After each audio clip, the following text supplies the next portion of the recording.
Hello সবাইকে। আজকে চললাম নববর্ষের বাজার করতে। এই গরমে আর কেউ বেরোতে চাইছে না, আর হাজব্যান্ড এখনও অফিস থেকে ফেরেনি, তাই একলাই চললাম বাজার করতে। আর টোটোতে উঠে পড়েছি এবার। আর আমি যাচ্ছি দমদম ক্যান্টনমেন্টের গোড়া বাজারে। আর এই যে দোকানটা দেখছো, এখানে বিভিন্ন ধরনের বালিশের কভার পাওয়া যায়। আমি বালিশের কভার নেব ঠিকই, কিন্তু এটা ঠাকুরের আসন বানাবো, সেই জন্য। আর আমি চলে এসেছি ঠাকুরের কিছু বাসনপত্র নিতে এই দোকানটায়। এনাদের স্টাফদের ব্যবহার অসম্ভব ভালো। আমি যত জিনিস নিই মোটামুটি এখান থেকেই নিই। এটা হলো রামপ্রসাদ বস্ত্রালয়ে ঢুকতে একদম প্রথমেই ডান দিকের দোকানটা। ভীষণ ভালো ব্যবহার, আর দামটাও একদম ঠিকঠাক নেয়। তো তোমরা এলে এই দোকানে আসতে পারো, খুবই ভালো। আর নাইটি ছাড়া তো নববর্ষ চলে না, তাই না? আমাদের বাঙালিদের নববর্ষ মানেই গাদা গাদা নাইটি কেনা। হ্যাঁ, তবে আমি গাদা গাদা কিনবো না। এর মধ্যে থেকে একটা পছন্দ করে নিলাম মমের জন্য, আর একটা মার জন্য নেব। খুব একটা এটা পছন্দ হলো না, দেখছি আরও দোকান।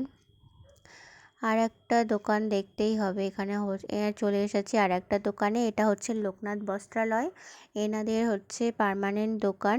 এটা স্টেশন থেকে 2 মিনিট হাঁটলেই তোমরা পেয়ে যাবে বাঁদিকে দোকান। আর এই যে জেঠু জেঠিমা ভীষণ ভালো ব্যবহার, আর জিনিসও খুব ভালো রাখে। তো এখান থেকে মার জন্য একটা নিয়ে নিলাম। আর এই পছন্দ করেছি হচ্ছে বারমুন্ডা। এই একটা হচ্ছে আমার বাবার জন্য, একটা বাপির জন্য, একটা হচ্ছে হাজব্যান্ডের জন্য। তো এইটা একই রকম মোটামুটি, একটু কালারগুলো আলাদা আর কি। আর বারমুন্ডা একই রকম হবে না তো কত রকমের হবে। আর মোটামুটি আমি একই রকমের কিনি। হ্যাঁ, মোটামুটি এক রকমের কিনি। আর দেখো পাশেই ফুচকার দোকানটা, লোকে কি খাচ্ছে আর গন্ধ বেরোচ্ছে, মানে কি বলবো তোমাকে, আমার জিভে জল আসছে। কিন্তু ওই একা বাজারে আসলে কি আর কিছু খাওয়া যায়? সামনে দিয়ে এবার ডাবের মানে দোকানও যাচ্ছে, ডাবের ঠেলাও যাচ্ছে। মানে চারিদিকে শুধু খাওয়াই দেখতে পাচ্ছি, লোকজন বাজার করার থেকে বেশি খাচ্ছে বেশি। এইখানে একটা দোকান বসেছে এমনি ফুটপাতে নিয়ে। ওড়নাগুলো কিন্তু বেশ ভালো, 50 টাকা করে বলছে ওড়নাগুলো। 50 টাকায় আজকাল কী হয় বলো, 50 টাকায় কিছু হয় না। তবে ওড়নাগুলো কিন্তু বেশ ভালো ছিল, দেখতে বেশ ভালো লাগছে দেখে। আর প্রথম দেখে নিচ্ছে দেখে আমি দাঁড়িয়ে পড়লাম, তো দেখলাম ভালোই লাগছে, বেশ সফট, হাতে নিলে একদম তুলোর মতো লাগছে। আর এই দেখো মানে দুদিকে ওনার দুদিকে কিন্তু লেজ লাগানো আছে, বেশ ভালো। 50 টাকায় এর থেকে ভালো আর কিছু হয় বলে মনে হয় না। তো আমিও একটা ওড়না নিয়ে নিলাম এখান থেকে। আর এই যে দেখছো বিভিন্ন ধরনের চুড়ি, মানে তোমরা শাড়ির সঙ্গে হোক, কুর্তির সঙ্গে হোক, চুড়িদারের সঙ্গে হোক, বিভিন্ন ধরনের এখানে চুড়ি টুড়ির দোকান বসেছে। এগুলো সব 130 টাকা করে, বেশ ভালোই। কিন্তু আমি একটা ভাবলাম নেব, কিন্তু পছন্দ হলো না বলে আর নিলাম না। শুধু জামা কাপড় নয়, জুতোর দোকানেও ভিড় দেখো। মানে হাওয়াই চটি থেকে, ভালো জুতোর থেকে সব জুতোর দোকানেও সব লোক উপচে পড়ছে। আর যেদিকেই দেখতে পাচ্ছি সবার হাতে একটা করে আইসক্রিম, যাদেরকে তাকে ভীষণ ব্যাপার আইসক্রিম খাচ্ছে। যত জল খেয়েছিলাম সারাদিনে, এই যে হাঁটছি সব জল গা থেকে বেরিয়ে পড়ছে। মানে আমার অবস্থা একদম ভিজে কাকের মতো হয়ে গেছে, ঘেমে ঘেমে। প্রচণ্ড গরম লাগছে আর প্রচণ্ড লোকের ভিড়, আর পাচ্ছি না।